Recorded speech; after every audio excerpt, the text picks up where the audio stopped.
Hora 25. Con Aimar Bretos. Cadena SER. 100 años de radio. Bilbao, Gabón, muy buenas noches. Les saludamos.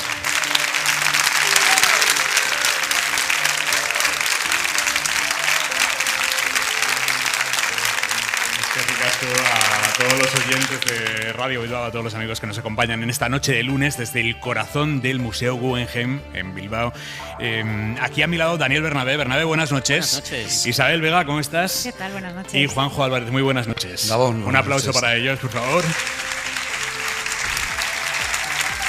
Hemos venido hoy a Bilbao a conocer el trabajo que está haciendo un grupo de gente muy valiente y muy valiosa que pelea por reenfocar nuestra sociedad de alguna manera, cimentarla sobre la empatía social sobre todo, y ahí juega un papel fundamental la cultura. Es la Fundación Fair Saturday. Hoy se han entregado aquí sus premios anuales, unos premios que reconocen esa labor de personas en todo el mundo que trabajan en esa dirección, que pelean en esa dirección. Lo vamos a escuchar a partir de 1:30, pero antes... Lo más inmediato, lo más urgente es el sonido del horror. El horror de la masacre israelí en Líbano. Son ya 356 los muertos solo hoy, más de 1.200 heridos solo hoy. Es el día más letal en el Líbano desde el final de la guerra civil en los 90.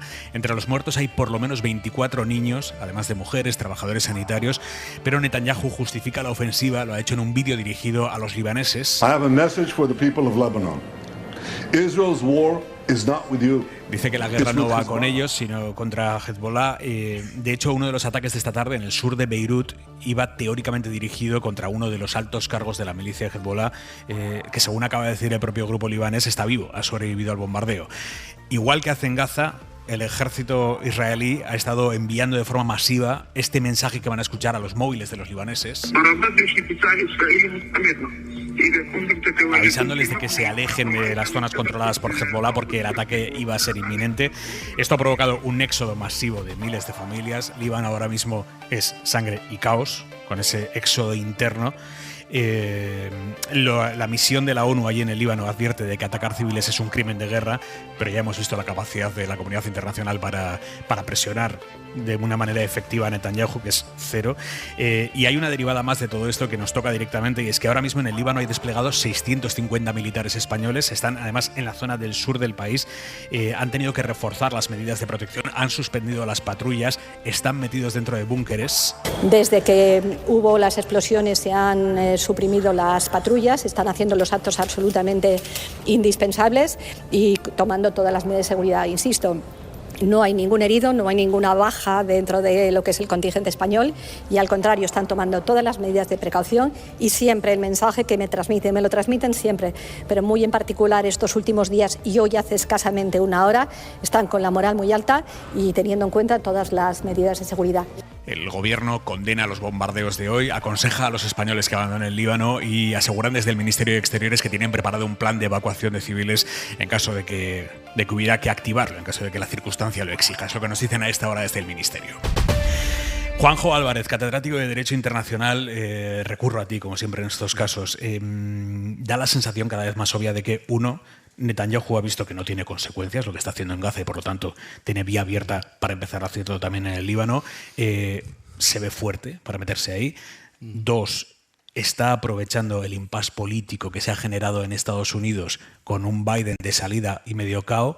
Y 3, ahora mismo con Netanyahu desatado, la única esperanza, parece, de evitar una guerra regional es que Hezbollah y por tanto Irán no respondan en caliente, de una manera furiosa, ¿no? Sí, haces una descripción desgraciadamente perfecta, ¿no? Pero la primera y principal conclusión es que la normativa de la que nos hemos dotado hace 77 años para lograr un arreglo pacífico de las controversias se ha roto, hecho añicos, ¿no? La legítima defensa, que es la única medida de utilización de la fuerza permitida en la Carta de Naciones Unidas, no puede permitir matar a 41.000 personas, la gran mayoría de ellas mujeres y niños, en Gaza, y repetir la misma injerencia en territorio extranjero, como es Líbano, por cierto, sin tener ningún tipo de autorización ni mandato internacional. La impunidad conduce a que el modelo de dominación geopolítica que impone Israel bajo el argumento de autodefensa es el mismo que empleó el Imperio Romano hace más de 2000 años. Donde pongo el imperio militar, pongo mi decisión. Y es tremendo porque no solo es que no haya sanciones internacionales, no las va a haber, efectivamente, como mínimo, hasta que tengamos claro el escenario en Estados Unidos. Los intentos que ha habido se han encontrado con el veto dentro del Consejo de Seguridad y la sensación de impotencia que nos rodea, ¿no?, ahora que va a cumplirse un año de la barbarie del 7 de octubre, que tiene esa denominación y que es un acto terrorista, ¿no? Pero un acto terrorista no permite un uso injustificado, ilimitado, brutal, y que supone una directa vulneración de 4 convenciones de Ginebra. Entre tanto, la Corte Internacional de la Haya, no la Corte Penal, la Corte Internacional, el Tribunal Internacional de la Haya, estudia todavía las medidas cautelares reclamadas de nuevo para ordenar la paralización. La justicia lenta no es justicia, la justicia internacional va a ser muy complicada y creo que ahí necesitamos algo más. Necesitamos una rebelión cívica y pacífica, pero que realmente amedrente a través del civismo, porque de otro modo vivimos en un mundo de reglas y esto conduce a que el más fuerte, el que se lanza, el que no tiene ningún temor, conduce a este tipo de masacres que son inadmisibles. Y eso no es equidistancia ni tomar partido, evidentemente, ni por Hezbollah, ni por lo que representa el terrorismo internacional, ¿no? Pero cívicamente, Juanjo, ¿qué se puede hacer? Quiero decir, el mundo ya le ha expresado a Netanyahu su rechazo más o menos contundente, ¿no?, según las coordenadas, pero el mundo ya se lo ha expresado durante este año y a Netanyahu le ha dado igual. Sí, pero la calle tampoco ha protestado como se esperaba. Me refiero a que hay ámbitos en los que la presión ciudadana influye. Las Naciones Unidas tiene, creo, un buen secretario general, Antonio Guterres, con valores, pero tiene un edificio en ruinas. Y todo lo que es la organización en torno a los 5 estados que tienen ese derecho de veto, si ni siquiera alzamos la voz para levantarlo, si ni siquiera generamos que somos 193 estados, incapaces de alzar a la voz para decir esto no es admisible, porque estamos admitiendo una manera de actuar que si la reproduce cualquier otro, no vamos a actuar de la misma manera. Eso es lo tremendo, ¿no? Déjame que me vaya precisamente a la sede de la ONU en Nueva York. Allí está Guillermo Lerma. Guillermo, buenas noches. ¿Qué tal, Aimar? Buenas noches. En cumbre de la ONU esta semana, ¿hasta qué punto Pedro Sánchez, en su primer discurso que ha pronunciado ya, mañana será, digamos, el más relevante, pero ha dado ya un primer discurso breve, 5 minutos, ¿hasta qué punto ha hecho referencia, ha pedido contención a las partes en este escenario, me iba a decir prebélico, ya bélico prácticamente en Oriente Próximo? Sí, porque esta Asamblea General que se celebra aquí en Nueva York, Aimar, mira y apunta atentamente a lo que está ocurriendo en Oriente Medio, la escalada de la tensión entre Israel ha acogido a buena parte de los líderes mundiales celebrando esta semana de alto nivel, donde, por cierto, salvo que la ofensiva militar lo impida, va a participar también el primer ministro israelí Benjamin Netanyahu. Tiene prevista su intervención ante la Asamblea General el próximo viernes. El presidente del gobierno ha hecho referencia sí a esa. En los 2 primeros discursos que han pronunciado hoy, Sánchez ha pedido a todos los países para defender el derecho internacional en todos los contextos, en Gaza y en Ucrania. El respeto a la dignidad humana, ha dicho el jefe del Ejecutivo, no puede estar condicionado por cuestiones políticas o estratégicas. Además, debemos reformar la vigencia del extraordinario acervo de esta organización, del respeto al derecho internacional humanitario y a la propia Carta de Naciones Unidas. España defiende y promueve estos principios con determinación y con coherencia, en todos los contextos, ya sea en Palestina, en Ucrania o en cualquier otra parte del mundo. Los miembros de la ONU, Aimar, que buscan además un acuerdo para reformar el funcionamiento de las Naciones Unidas y conseguir, como decís ahora mismo, que ésta se convierta en una organización más efectiva para lograr esa resolución de conflictos. Sánchez, en su discurso, ha puesto sobre la mesa también la igualdad. El presidente del gobierno ha propuesto que cuando acabe el mandato del actual secretario general, de Antonio Guterres, sea una mujer la que tome los mandos de Naciones Unidas como secretaria general, y ha puesto sobre la mesa también el debate sobre una fiscalidad más justa.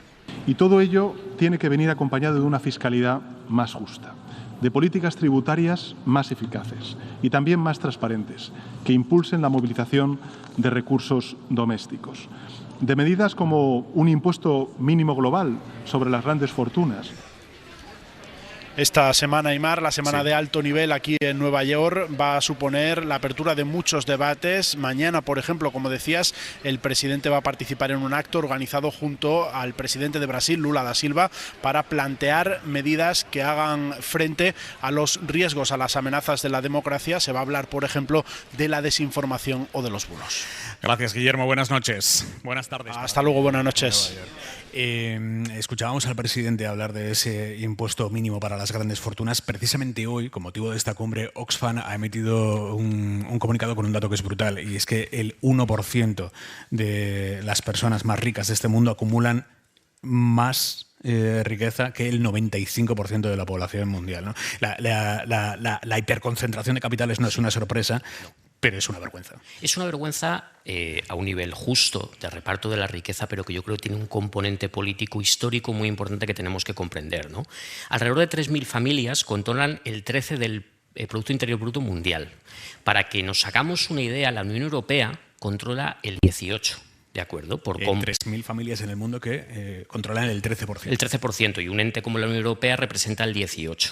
¿De acuerdo? Para que nos hagamos una idea de la magnitud del poder de esta gente. Pero hay que verlo también en perspectiva histórica.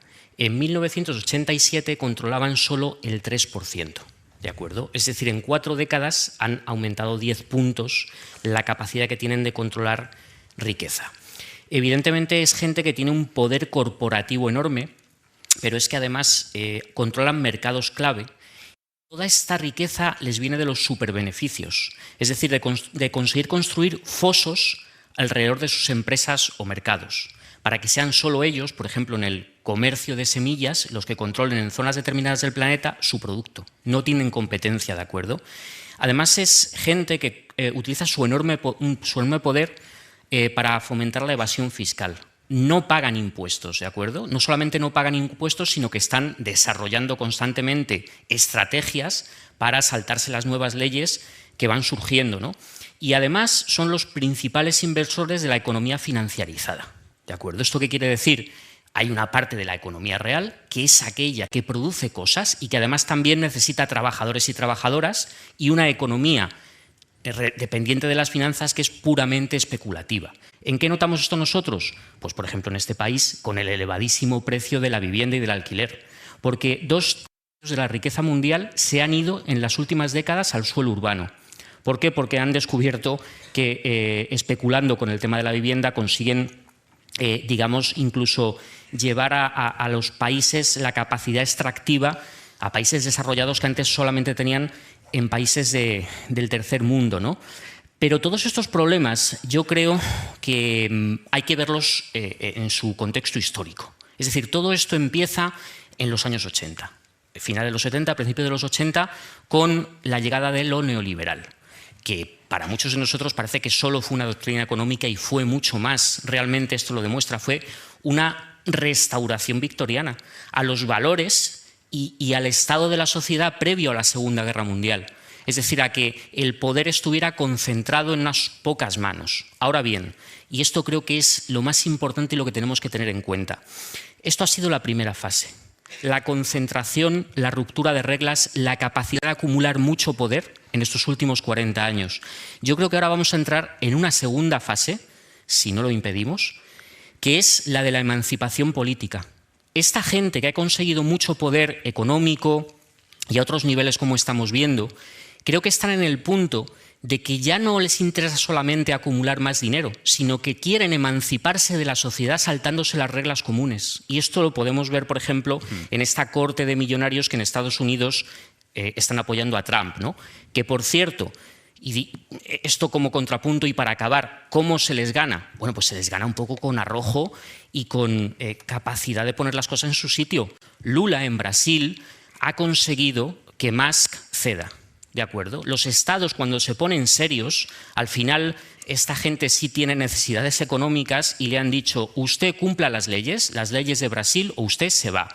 más se les puso gallito y al final ha acabado cediendo. Isabel Vega, ¿qué te sugiere lo que estás escuchando? Yo es que no soy muy optimista con el estado del mundo, la verdad. Sobre todo porque cuando escuchas a los expertos, y Oxfam lleva haciendo varios años el informe del 1%, evaluando hasta qué punto acumulan y absorben riqueza un grupo muy pequeño de todos los países del mundo, siempre va alertando sobre cómo ellos van avanzando mientras el resto va retrocediendo. Y en un momento en el que el multilateralismo está de capa caída, lo decía antes Aimar, en los temas de resolución de conflictos, en pacificación, en políticas globales, aspirar a medidas de gobernanza global en lo económico me resulta casi utópico. Hemos vivido un Brexit. En Alemania, dentro de la propia Unión Europea, se están levantando fronteras sobre pretexto de regular la inmigración, fronteras en el espacio Schengen, con lo que nos costó conseguir un espacio común de confianza entre todos los Estados. Tenemos tendencias rupturistas que nos vienen del este, que vienen de Estados Unidos, con políticas muy agresivas y muy de reivindicación de la soberanía nacional, que fue el principal escollo para crear todas las organizaciones multilaterales que hoy día están vigentes. Si ahora no somos ni capaces de reconsiderar, por ejemplo, como decía el profesor, el derecho a veto en el Consejo de Seguridad de Naciones Unidas, ¿cómo vamos a ser capaces de ponernos todos de acuerdo, 300 países, en un impuesto global a las grandes fortunas o en medidas transversales que eviten que lo que se detrae de un país no se esconda en otro? Lo veo muy complicado, pero sí es cierto que Oxfam no se equivoca cuando dice que el esfuerzo y la visión, la altura de miras debe ser global, si no es a nivel internacional y todos juntos no se soluciona. Ya hubo muchos avances en la lucha contra los paraísos fiscales, en las políticas de prevención de la evasión fiscal. Quizá ahora toque entrar en movimientos financieros internacionales, no sé si con gravámenes, no sé si pero sí con un esfuerzo por controlar que no se empobrezcan unos países a costa ya no de otros estados siquiera, sino solo de unos pocos individuos. Pero tenemos la capacidad, Juanjo, de hacer eso, o la hemos perdido ya. O sea, quiere decir, las sociedades organizadas a través de sus estados todavía tienen capacidad de plantar cara ante este 1% que tiene la misma fortuna que el 95% del planeta. Probablemente lo que creo que habría que hacer es bajar las expectativas de plantearlo esto como un enfrentamiento ideológico. Y lo trato de explicar. Desde luego en Europa el 96% de las empresas son pequeñas y medianas empresas, que generan riqueza social a los que no hay que demonizar y que hay que saber redistribuir. Redistribuir, además de un gesto de equidad, sale económicamente rentable, porque el mayor factor de afección en coste social es la ausencia de lo que estamos planteando ahora, de cohesión social, ¿no? Y creo que ese elemento es clave y a donde quiero descender es a que es verdad, vivimos una especie de oligarquía mundial. Yo pertenezco a Internacional Privado, que era el pariente pobre de las relaciones internacionales. Ahora resulta que gran parte de las decisiones se toman en consejos de administración. Las rías navegables después de la ampliación del Canal de Panamá no las tomó el Consejo de Seguridad ni la Organización Mundial del Comercio, la tomaron 8 consejos de administración de las grandes navieras de contenedores del mundo. Eso es así, pero eso no resta un ápice a la posibilidad de hacer lo que nos decía Michael Sandel, ¿no? Lo que el mercado no puede comprar, y es no tener una economía censitaria. Explícate. Pues que la salud, la educación, los derechos fundamentales no pueden estar en solfa en razón de la capacidad que tengas tú en tu familia o tú como persona. Y eso pasa por defender la educación pública, una sanidad pública. Y no es hacer ideología, es realmente creer en ello y poner recursos para ello. Y respetar la legítima existencia de actividad privada. Ese es un elemento que incluso en el Partido Popular se abren caminos de socialdemocracia, porque entienden que es la única manera de entender que se puede construir una sociedad. Creo que ese es un elemento clave que debiera estar fuera de cualquier debate. Pero tenemos una ocasión, no hemos hablado en el rato que llevamos de la Unión Europea. Está missing, desaparecida en todos los temas que estamos comentando. Y cuando ha dicho Enrico Letta que tenemos que ser mucho más que un mercado, quiere decir que además de libre circulación de personas, servicios, mercancías y capitales, tenemos que tener un alma, que era lo que decía Jacques Delors en su momento. Y 500 millones de personas podríamos ser capaces de demostrar que con valores y con cohesión social se puede hacer una economía sostenible y una sociedad sostenible. Por ahí deberíamos de empezar. por los 27 estados de la Unión Europea. Me ha parecido muy interesante la puerta que has abierto de cómo el PP está intentando ensanchar base, cogiendo banderas que tradicionalmente han sido de la socialdemocracia, ¿no? Las políticas sociales. En este caso, hoy, por ejemplo, hemos escuchado a Feijóo anunciando que va a proponer un aumento del permiso por maternidad de 16 a 20 semanas. Esto, bueno, más allá de que es llamativo porque el PP lo recurrió en su día ante el Tribunal Constitucional en 2019, cuando el primer gobierno de Pedro Sánchez impulsó algo muy parecido a esto, un aumento progresivo de las semanas, el PP lo recurrió, perdió, pero más allá de lo llamativo del cambio de posición del PP en esto, hay, y lo hemos visto en las últimas semanas, una clara intención del PP por ensanchar base a través de esto. ¿Atina el PP eligiendo estos temas? Sí, sin duda. Sí, a mí me parece además un movimiento táctico, inteligente, porque el PP puede jugar a las dos bazas, a la excepcionalidad y a la normalidad. ¿De acuerdo? Es decir, vivimos en un país perfectamente normal en todos sus órdenes. De hecho, hay elementos que ahora están funcionando bastante bien, elementos macroeconómicos, el empleo, tal cual. Pero, sin embargo, cuando cualquiera de nosotros vemos un informativo y lo escuchamos, la oposición ha adoptado un lenguaje completamente excepcional, constantemente para crispar la sociedad y bueno, hacer acusaciones enormemente graves todo el rato. ¿Qué es lo que ocurre? Que cuando tú, por el otro lado, con la otra mano, sitúas una medida no solamente de carácter social, sino situada en la normalidad, parece que además estás legitimando lo otro, porque tú partes de colocarte en el espacio pues de lo razonable, ¿no? Entonces, bueno, esta jugada tácticamente es inteligente, sin duda alguna. Luego hay que tener cuidado con ella, porque con el asunto de los permisos, está bien aumentarlo, evidentemente, de 16 a 20 semanas. Es verdad que el PP en el año 2019 recurrió precisamente a esa ampliación, que esto es llamativo, pero sobre todo hay que tener cuidado con la trampa de la libertad, que es algo que las derechas siempre ponen encima de la mesa, el que, bueno, que cada uno elija como quiera, ¿no? Esto es un debate complicado y yo no tengo la respuesta, pero normalmente la cuestión de los permisos tiene mucho que ver con la segregación de roles en las familias. Es decir, que las mujeres acaban teniendo que hacer más trabajo de cuidados que los hombres y por eso mismo los itinerarios profesionales se ven afectados. Por eso al final cada año siempre tenemos un día que decimos a partir de este mes las mujeres dejan de cobrar, ¿no? Esto es una cosa que hay que tener en cuenta. Vega. En cuanto a la estrategia del Partido Popular, yo creo que sí acierta porque está volviendo a poner está creando un marco de conversación y hasta ahora le están marcando el paso, porque eso todos sabemos que a Pedro Sánchez se le da muy bien, marcar la agenda pública.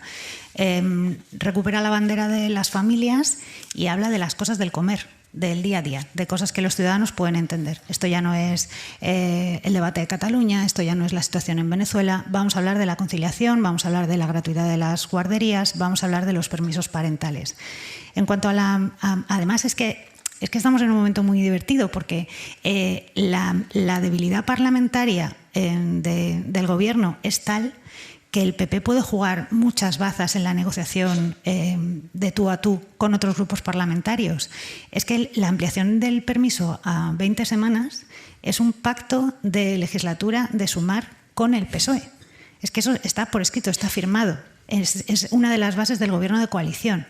No han sido capaces de llevarlo a cabo porque iba a entrar mediante los presupuestos generales del Estado que no llegaron a aprobarse en 2024. Al paso que vamos, tampoco iban a poder conseguir que salieran para el año que viene. La alternativa que se propuso fue introducir una enmienda en la Ley de Familias, que está atascada desde hace meses en el Congreso de los Diputados. Entonces, ahora con este plan, este planteamiento trae el Grupo Parlamentario Popular la posibilidad de ampliar, o la propuesta de ampliar a 20 semanas el permiso parental, y Sumar le va a decir que no. Quiero decir, da juego en la negociación y les permite a ellos llevar la batuta. Es interesante. Hoy me acordaba, pensando que podíamos hablar de esto, que en esta semana, hace 20 años, o sea que para aliviar el pesimismo, en el Parlamento Europeo acudió Buttiglione, que era ministro de Berlusconi, ministro para los monumentos. En Italia había un ministerio para los monumentos. Y en la audición ante el Parlamento Europeo dijo que el problema demográfico europeo se resolvía inmediatamente, mandando a la mujer literalmente a la cocina. Así. O sea, fue tal obscena la intervención que fue el primer veto que impuso el Parlamento Europeo a un comisario. Llegó luego Franco Frattini y lo hizo. 20 años después, esta caverna, esta ausencia, esta barbarie social, que es el primer adjetivo que tiene en la Constitución el Estado español, Estado social y democrático de derecho, que se logra alcanzar algo que no sea simplemente un coqueteo, a ver quién pone posturas más interesantes en el escaparate de lo social, sino que se entienda que es la única manera de hacer cohesión interterritorial y personal, me parece un avance. Y nos estamos poniendo muy suaves, pero me parece que bendita posibilidad de consenso que eso se plantease de esa manera y que no fuera solo por pura estrategia política, sino porque se creyera realmente que esa es la senda a seguir, ¿no? Ha introducido el PP un matiz por el que os quiero preguntar, porque me parece que abre un debate. Sabéis que ahora los padres tienen que cogerse las 6 primeras semanas inmediatamente después del nacimiento. El PP dice, bueno, que se tengan que coger esas semanas sí, pero ¿por qué inmediatamente después? Y no cuando a ese padre le convenga. ¿Qué os sugiere esto? ¿Que no sea obligatorio cogerse inmediatamente después las semanas? ¿Qué escenarios abre eso? A ver, el fondo ideológico de por qué se impuso que el permiso parental para hombres y mujeres fuese de 6 semanas inmediatamente después del nacimiento está claro. O sea, se trata de involucrar al padre, que tradicionalmente no estaba en estos lares, que tenían 2 días, en la crianza desde el primer momento, ¿vale? Lo que pasa es que llega una situación en la que muchas familias lo que priorizan es dilatar lo más posible el momento de llevar el niño a la guardería. Y no es lo mismo un niño con 5 meses que un niño con 6 meses y medio. Entonces, la propuesta del PP en ese sentido, yo creo que es coherente, que tampoco hace mal, siempre y cuando los permisos no sean transferibles. Que esa fue la línea roja cuando se aprobaron las sucesivas ampliaciones del permiso de maternidad y paternidad, porque cuando son transferibles ya sabemos lo que pasa, y es que en la mayoría de los hogares, cada vez menos, pero la costumbre es que normalmente las mujeres tienen sueldos menores que los de los hombres y, por tanto, cuando hay que renunciar para quedarse en casa, son ellas las que renuncian porque la pérdida económica para el hogar es inferior. Si los permisos son transferibles y ella gana menos, ella se coge todo el permiso y cría, además, en estos primeros meses, al niño solitario. Por lo demás, si se trata de flexibilizar y que las 6 semanas que tiene el padre las pueda pegar después de las 20 semanas disfrutadas, pues son 12 semanas al final correlativas de más que va a ganar ese bebé, ¿no?, con su padre. ¿Cómo lo veis? No, sin duda alguna vamos a ver. La cuestión es lo que estábamos hablando, ¿no? El tema de que las mujeres no acaben teniendo más carga aún, ¿no? Precisamente por una cuestión material que es vamos a dilatar el momento en que llevemos al niño a una guardería porque nos va a costar dinero. Evidentemente esto tiene que venir acompañado de un sistema de guarderías público para que ya sea algo más decisivo, ¿no? O sea, que dependa de cada familia qué es lo que quieren realmente, ¿no? Pero luego, por otro lado, a mí no deja de dejarme estupefacto que de repente hablemos otra vez de familias, hablemos otra vez de maternidad, hablemos otra vez de la crisis demográfica en un país que tiene el grave problema de vivienda que tenemos. Es que esto es uno de los básicos para todo este asunto. Es decir, como no metamos mano a esto en un momento, en un tiempo muy breve, evidentemente se necesita una casa para poder vivir. Cuando hemos transformado las casas en objetos especulativos, pues pierden su valor de vivienda, evidentemente. Hay una sensación, Juanjo, respecto a la vivienda de punto de inflexión social con este tema, de que se está llegando a un punto en el que la sociedad ya no puede más. Ya no es que se esté haciendo muy difícil llegar a final de mes, sino que ya no puede más. Sí, se produce porque es el centro a partir del cual desarrollas todo ello. Y es un derecho que no está en los derechos fundamentales, no es susceptible de recurso, está en aquello que se llama principios programáticos de las funciones sociales. Es decir, algo que no puede ser objeto de tutela judicial, y la clave es convertirlo en derecho subjetivo, algo que ha sido objeto de análisis y de discusión ante el Tribunal Constitucional con la ley de vivienda, ¿no? En que hasta dónde puedes afectar al propietario de una vivienda en razón de esta función social de la que estamos hablando. Pues es clave, porque todo lo que estamos comentando de organización social se asienta ahí. Y solo dando un pasito atrás, yo creo que todo lo que sea aportar ámbitos para la autonomía de la voluntad es un buen paso, y eso no es liberalismo. En el ámbito privado entre adultos, consensuar de qué manera disfrutar la crianza compartida de un menor y hacerlo de manera sincrónica, a diferente velocidad, previendo cosas como las que apuntabas, me parece algo sano y saludable, porque el interés superior del menor, que es lo más relevante, depende del equilibrio emocional de los padres, ¿no?, en su crianza. Me parece un buen paso. No, déjame introducir solamente que el próximo 13 de octubre hay manifestaciones convocadas por la vivienda y pueden ser un eje político importante en esta legislatura, porque como sean muy numerosas, esto evidentemente va a tener unas consecuencias. Seguimos en Hora 25 esta noche desde el Museo Guggenheim en Bilbao. En la cadena SER, Hora 25.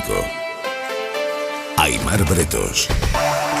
Ya son 492 los muertos en Líbano solo hoy por la oleada de ataques israelíes sobre el país. Entre los muertos, según la última actualización del Ministerio de Salud libanés, que es de hace unos minutos, hay 35 niños. 492 cadáveres, 35 niños. Los heridos son más de 1.600 y a todo esto hay que añadir a los miles de desplazados internos que están huyendo de los bombardeos hacia el norte del país. Líbano ahora mismo es un caos. Desde Nueva York, donde está el edificio, la sede de la ONU, donde se está reuniendo la Asamblea General de la ONU, el ministro de Exteriores, José Manuel Álvarez, acaba de cifrar en 1.000 los españoles que hay ahora mismo en Líbano, registrados al menos. Les pide que se vayan, que salgan con los vuelos comerciales que puedan coger. Dice que hay un plan de evacuación listo, pero todavía sin activar. Lo acaba de confirmar en una entrevista en el canal 24 Horas. En estos momentos los españoles en Líbano son nuestra primera prioridad. Tenemos en nuestro registro consular unos 1.000 españoles y hay un plan de evacuación que no está activado en estos momentos, pero si las circunstancias lo aconsejan, no tendremos ninguna duda en activarlo. En estos momentos lo que estamos viendo es una operación a grandísima escala, que nos deja consternados y que desde luego condenamos. El derecho internacional humanitario debe de respetarse. Manu Carreño, buenas noches. Hola Aimar, ¿qué tal? ¿Preparando ya el larguero, Manu? Sí, acaba de terminar la sexta jornada de Liga ahora mismo con el Betis Mallorca. Iban empate a 1 y en el descuento ha marcado el Mallorca en el minuto 92, así que 1-2 ha marcado Valeri, 3 puntos para los de Yagoba Arrasate. Mañana empieza ya la séptima, recuerdo que hay Liga en 3 semanas otra vez, Aimar, como bien sabes. Y además del fútbol y de los resultados, la noticia pasa por las lesiones. Esta mañana se ha confirmado ya la rotura de la rodilla, del ligamento del tendón rotuliano de la rodilla derecha de Ter Stegen, el portero del Barça, así que adiós a la temporada. Y esta tarde se ha confirmado también que se ha roto Rodri, el futbolista del Manchester City, el ligamento cruzado, así que también dice adiós a la temporada Rodri. El debate sigue en la mesa, todo el mundo habla de lo cargado que está el calendario, de que algo hay que hacer y mientras tanto vamos casi a semana grave por jornada. Veremos a ver qué pasa esta semana y esta noche lo hablamos en el larguero. Me están mirando desde que hemos llegado aquí a Bilbao con un poquito de condescendencia, los del Athletic. Por nada, sin más.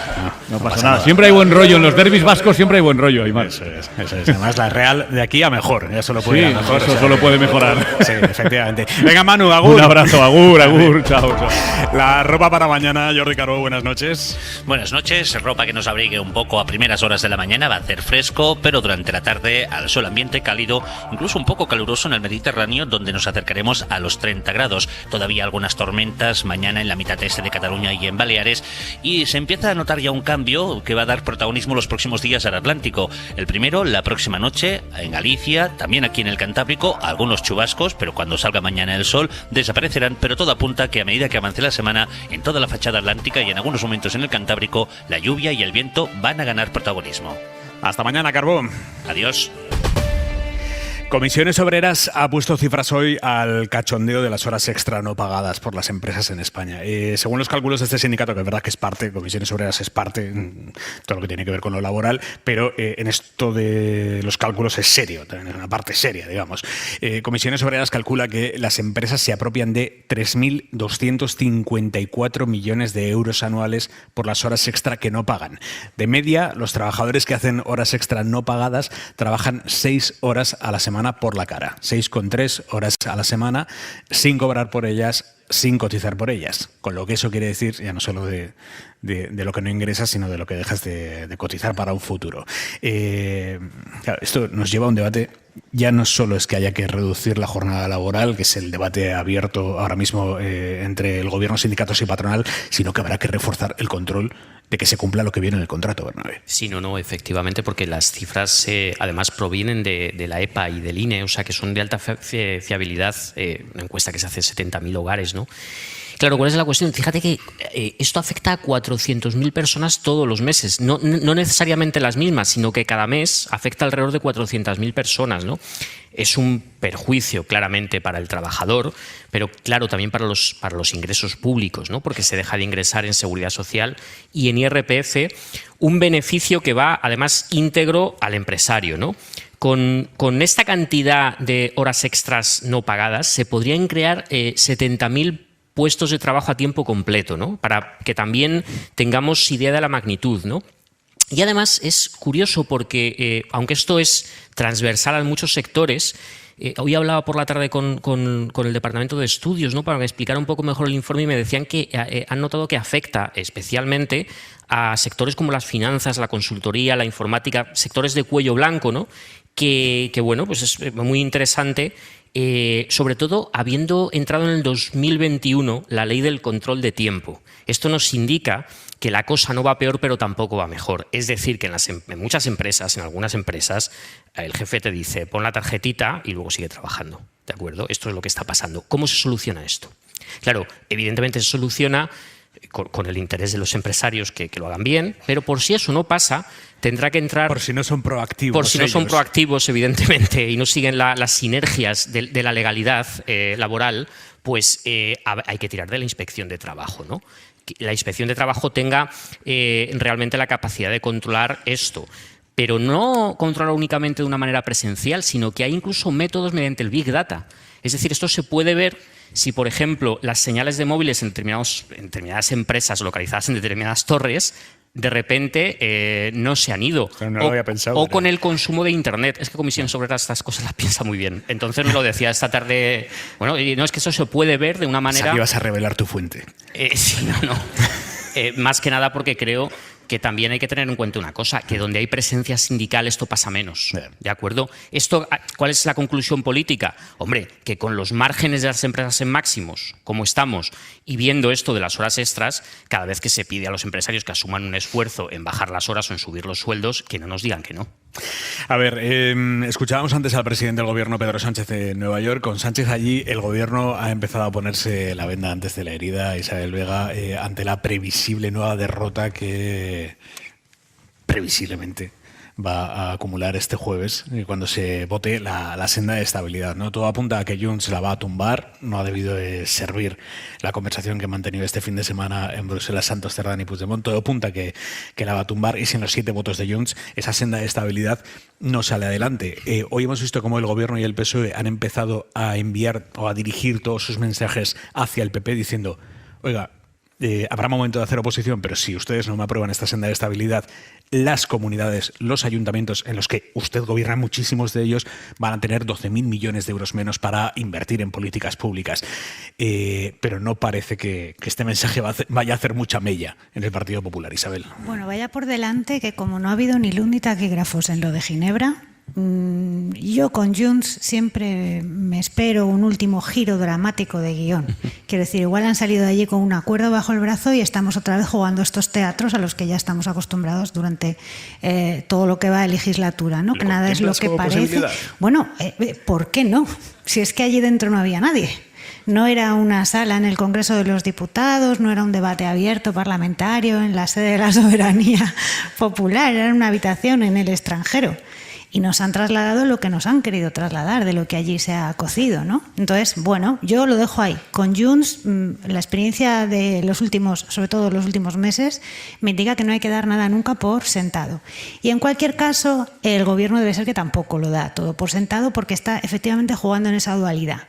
Por un lado digo, ojo, que os vais a quedar sin muchos millones. Y por otro lado digo, bueno, tampoco es para tanto, estos presupuestos son míos y son buenísimos. Es que hoy en una entrevista a Óscar Puente en El País venía a decir algo así como que da igual, si esto como lo hicimos nosotros está bien hecho y se puede prorrogar y no hay ningún problema. Entonces está dando como ese doble mensaje a su electorado de no se asusten ustedes, que todo va bien, está todo controlado y si no me votan pues no pasa nada, porque ya dijo el presidente del Gobierno que con o sin el legislativo había gobierno para rato, y por otro lado está tirando cables a ver si entre la oposición hay un alma voluntariosa que sume los apoyos que le faltan, ¿no? No sé, la verdad, en qué escenario nos vamos a encontrar. Yo veo muy poco probable que salga adelante el techo de gasto y eso es un lastre enorme para los presupuestos generales del Estado, porque sería muy extraño que pudieran votarse los presupuestos sin tener esa senda que marca el avance o la expansión que pueda prever el Gobierno. Pero desde luego está poniendo como todas las cartas para prepararse para cualquier escenario. Juanjo. Sí, yo creo que hay varias cuestiones a comentar. La primera, los ejes sobre los que pivotan las decisiones de Junts no tienen nada que ver con los ejes sobre los que pivotan las decisiones de Sánchez. Junts se plantea ahora los costes del acuerdo y Sánchez se plantea los costes del no acuerdo. Los costes del acuerdo para Junts es que en esa lucha de hegemonía dentro del mundo independentista, si cede, acaba siendo un melifluo. Es puro machismo ideológico trasladado a esa materia, pero esa es la realidad. No le preocupa los créditos que no van a poder verse liberados, las universidades catalanas que puedan tener mayor número de profesores, los hospitales catalanes que puedan tener mayor número de profesionales de la salud, que ese es el coste del no acuerdo. Sobre eso no se hace pedagogía. Y el gobierno, aprietas las filas, dice podemos subsistir sin la norma fundamental que es la de un presupuesto. Por definición, un gobierno que no logra aprobar su primer presupuesto y tampoco el segundo es un gobierno en interinidad. Y sin embargo, en esta posmodernidad en la que vivimos, eso se equipara a una sesión de investidura -- moción de censura. Échame. Si no me echas, yo subsisto. ¿Por qué? Porque en realidad la capacidad de gasto en lo macro lo soporta todo. Y porque hay unas capacidades de actualización de parte de los gastos. Pero hay toda una serie de pérdida de competitividad del país, de la sociedad, no de los grandes grupos corporativos, de la gente, de la calle, con la no aprobación del presupuesto brutal. Y se está haciendo de eso la piedra de toque para decidir si hay fin abrupto de la legislatura o si se continúa. Y es un discurso tan poco sano por lo que representa y tan poco creíble, porque los argumentos van en términos de fortaleza y de debilidad política, no social. Y creo que esa es una pérdida de tiempo potente. Por cierto, Europa podría decir algo también respecto a esto, porque tiene capacidad para decirlo. Y tercero, la inercia de bajada de tipos también nos va a influir en la competitividad. Y entonces, con todo eso, probablemente políticamente se puede tirar para adelante. Y Junts construirse la historia de que le da igual todo, ¿no? Bueno, ese es un mal ejemplo de construcción de un edificio compartido, ¿no? Pero creo que por ahí va la cosa, ¿no? Es cierto lo que decís. Es verdad que hay que introducir, yo creo, algunos matices, ¿no? Porque es verdad que es mejor tener presupuestos que no tener los presupuestos actualizados. Presupuestos siempre se tienen en el sentido de que se puede gastar mejor el dinero de una manera más específica para el momento en el que estamos. Eso es absolutamente cierto. Es verdad que los presupuestos con los que contamos del 2023 serán especialmente expansivos. Eso también es cierto. Y también tenemos que recordar los titulares de los primeros presupuestos que aprobó este gobierno, aquello de Montero en tierra Montoro, ¿no? Nos tiramos desde el año 2018 a 2021 con los presupuestos prorrogados del último gobierno del PP, ¿no?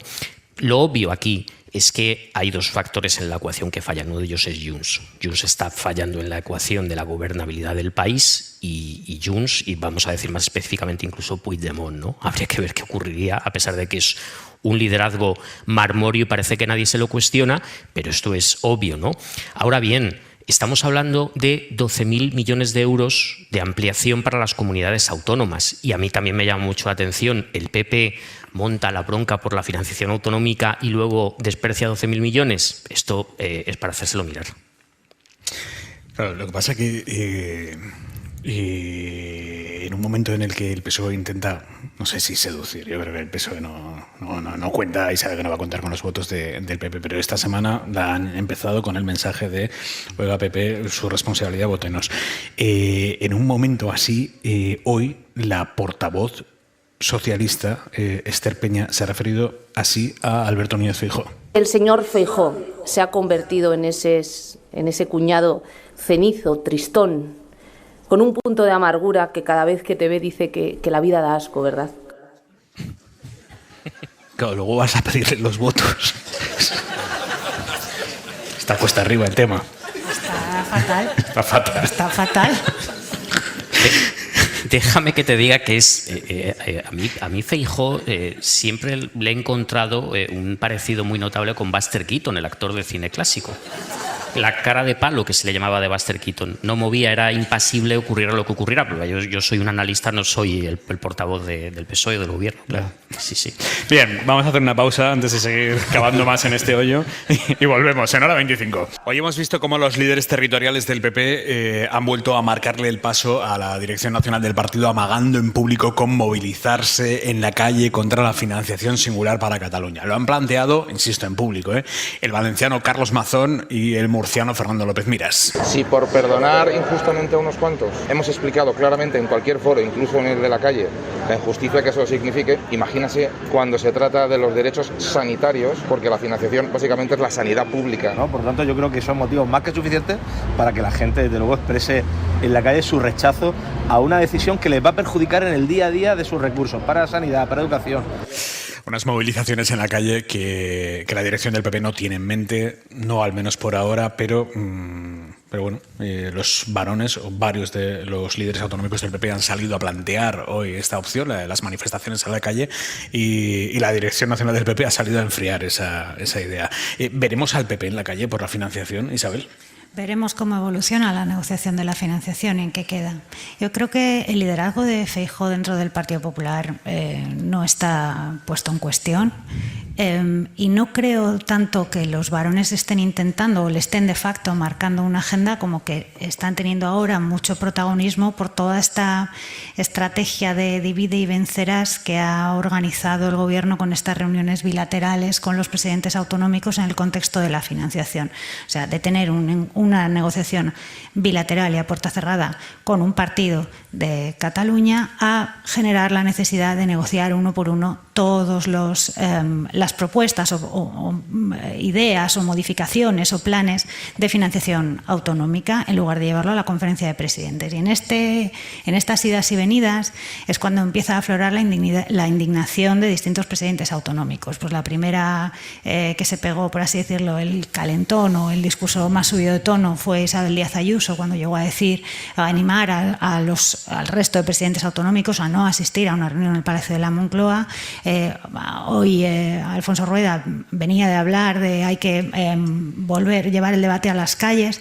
Rueda lo he escuchado esta mañana, por cierto, desarrollar con un poco más de pausa esa idea, y él ha intentado explicar o ha explicado que a lo que se refiere es a llevar al ciudadano el debate de la financiación, para que para que el ciudadano sepa qué es exactamente lo que está en juego, que quería referirse más a eso que a una manifestación en sí. Pero el caso es que la idea está ahí y está sobrevolando y es una forma legítima de canalizar el descontento. Ahora, que la dirección, que Génova, se ponga a montar manifestaciones, alentarlas, como hemos visto en ocasiones anteriores en los últimos años, yo creo que ahora no están en eso. Yo creo que la cultura de la queja en razonable medida siempre es positiva. Como todo en exceso, acaba de alguna manera dilapidando la visión de Feijóo como auténtico futuro presidente del gobierno español, que es a lo que aspira. Más allá de la pancarta, que siempre despierta una energía negativa muy potente como analgésico, debería hacer falta una alternativa. Expon cuál es la alternativa que quieres llevar adelante, porque el gran problema casi 50 años después es la distribución territorial del poder político y evidentemente las cosas de comer, que es el dinero, ¿no? Entonces, no basta con decir lo que están proponiendo es inadmisible, sino que hace falta hacer una propuesta que realmente sea sostenible y creíble. Eso es lo que haría ganar credibilidad. Y creo que Feijóo, que sensibilidad territorial se le presume por venir de donde viene, en cierto modo se deja querer, porque la esfera de poder, ¿dónde radica? En sus varones y en la presidenta de la Comunidad Autónoma de Madrid, ¿no? Y esa visualización del poder le seduce, pero a la vez le produce una cierta esquizofrenia política, porque quiere hacer ver que es hombre de Estado y entonces a veces se pone la chaqueta un poquito corta. Yo creo que ahí es donde existe el problema. En cierto modo no tiene muy claro cuál es su rumbo político y da esa especie de guadianas. Un día emerge de una determinada manera, otro día se contradice y no se acuerda, admite incoherencias internas, porque en última instancia la esfera de poder tangible la representan las comunidades que gobierna con diferentes pactos. Y creo que eso le dificulta la visión de auténtica alternativa de Estado. Y por último, yo creo que le salen tan bien las cosas a Sánchez en tantas cosas que se le nota que hay un punto de no control de sus emociones. Detrás de lo hierático que decías, se le nota el enfado, como se le notaba a un político importante en este país. Y cuando se te nota el enfado, prima la emoción sobre la razón. Y cuando prima la emoción sobre la razón, normalmente no aciertas. De verdad, yo percibo eso dentro de ese andar de ambulante solitario entre la gente que tiene él, esa mirada fría, ese cruzar las manos y ya estar mirando a otro más importante al que saludar. Y Ángel Gabilondo tiene un libro precioso, Alguien con quien hablar, es metafísico antes que defensor del pueblo y que político. Pues le falta algo de cariño en la cercanía para tejer todo eso que tiene que tener un líder para ser verdadera alternativa. He dicho demasiadas cosas, pero todas interesantes. Vuelvo a la financiación. Bernabé. No, es cierto lo que decíais sobre cómo se reparte el poder interno del PP, pero yo, según he escuchado los argumentos que ha puesto los líderes autonómicos del PP encima de la mesa, yo creo que el debate se les plantea, si se siguen estos términos, de manera muy favorable. Claro, cada vez que se dice, no, ni un euro que vaya a los catalanes va a impedir que vaya a mis ciudadanos, ¿no? Claro, es que si planteas así el debate y el gobierno deja que se plantee así el debate, tiene todas las de perder. Y además yo creo que hay 3 puntos para enfocar este debate. El primero, que la singularidad realmente lo es únicamente cuando se consigue un avance en algún aspecto de la financiación, porque una vez que se ha conseguido, cualquier otra comunidad del régimen general puede acceder a ese avance. De tal forma que la singularidad es en el inicio, ¿de acuerdo? Después, estamos constantemente hablando sobre el tema de cuál es el porcentaje que se va a llevar Cataluña, pero estamos hablando de un porcentaje en la recaudación, que eso evidentemente es poder político para la comunidad, pero eso es diferente al reparto, ¿eh? El reparto luego se establece en unos fondos de cohesión, que son, por cierto, los que deberían ser discutibles. A mí me parece legítimo el debate, por cierto, sobre si estamos yendo hacia un modelo federal o hacia un modelo centralista, pero que quede claro que cuando se habla de estos porcentajes se habla del asunto de la recaudación. Pero por último, y a mí esto sí me parece al menos lo más sangrante, realmente los problemas de gasto sanitario, educativo, en servicios sociales no tienen que ver con la financiación autonómica en un sentido de las diferentes comunidades autónomas, sino cómo cada comunidad autónoma, cada gobierno autonómico decide gastar ese dinero. Es que el acceso, y esto hay estudios comprobados, de los ciudadanos a los servicios públicos es una cuestión sobre todo con una brecha de clase. Dentro de las comunidades autónomas, Madrid es un ejemplo claro de ello, que hay una línea diagonal que parte la comunidad, hay una parte de la comunidad, la zona sur que tiene peores servicios públicos en todo, y eso evidentemente no es la culpa de los catalanes. Hablando de financiación, hoy ha salido, ha reaparecido a darles carburante argumental a los más duros del PP, José María Aznar.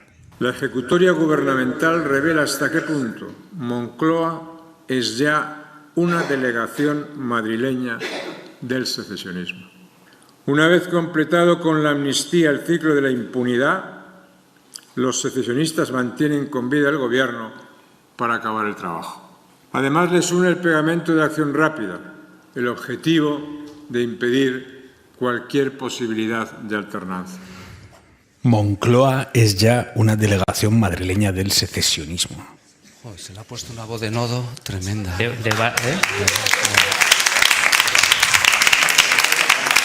Estamos en Buster Keaton y hemos pasado a Darth Vader. Esto es una cosa... No, pero ahora, fuera coñas, hay un sector del PP en el que cala esto. O sea, hay alguien en el PP que realmente piensa que Moncloa y lo que representa es ya una delegación madrileña del secesionismo. No sé si hay una sección, una facción o un grupúsculo más o menos grande dentro del Partido Popular que lo crea o que lo piense, pero sí es un hecho que hay un gran malestar en el Partido Popular y en buena parte de la sociedad española por toda una trayectoria de concesiones a cambio de votos al secesionismo catalán. Es que venimos de un 2017 en que Puigdemont y la cúpula de la Generalitat en aquel momento, lo que ahora llamamos los líderes del procés, eran el enemigo público número 1 a batir. Es que venimos de la época de los grandes traslados de guardias civiles y policías nacionales a Cataluña. Venimos del Tribunal Supremo, del juicio que duró meses. Venimos de todo eso y de repente es como, que la independencia no era la ensoñación, que la ensoñación era todo. Y aquí no ha pasado nada. Es que primero fue derogar la rebelión, luego la sedición, luego rebajar la malversación, luego los indultos. Y como no ha bastado, no ha sido suficiente para conseguir sus propósitos, ahora la amnistía. O sea, yo entiendo que haya un malestar no solo en el Partido Popular, sino en una parte de la sociedad que siente que se está cediendo lo que de otro modo, en otra coyuntura política en la que no hicieran falta esos votos, no se habría cedido. Juanjo. Sí, bueno, yo en primer lugar creo que Aznar representa el pasado, representa con esa voz engolada, con esa forma de quererse a sí mismo, la irracionalidad.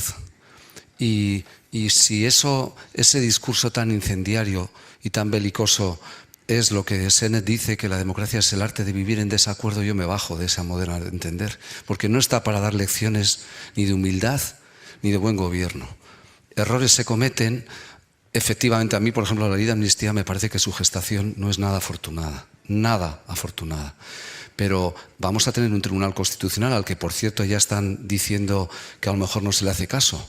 Cuando se pronuncie se diga, eso es vivir dentro de una casa común. Vivir desde las diferencias. La cultura tiene esa virtud, que desde la diversidad busca enriquecer la diversidad, no fagocitarla en la unidad.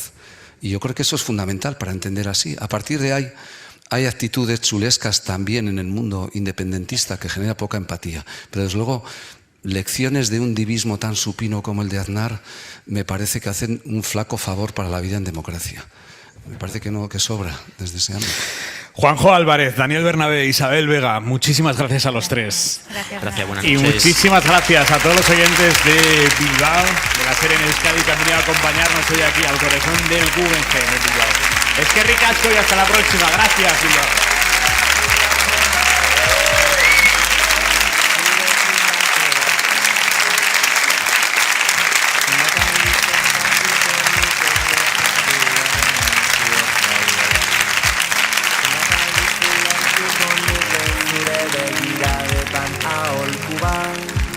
Zenbat aldiz esango nizuke besterik gabe maite zaitu dala egunak hobeak baitira zurekin batera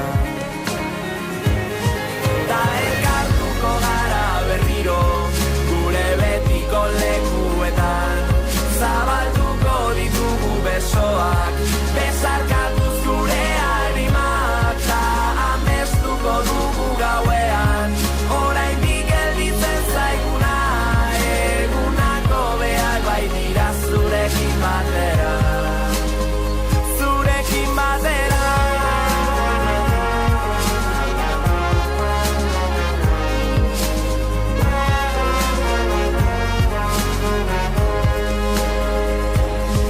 Ta elkartuko gara berriro gure betiko lekuetan zabalduko ditugu besoak besarkatu zure arimak ta amestuko dugu gauean oraindik gelditzen zaiguna egunako behar baitira zurekin batera Hora 25. zuekin batera Con Aimar Bretos.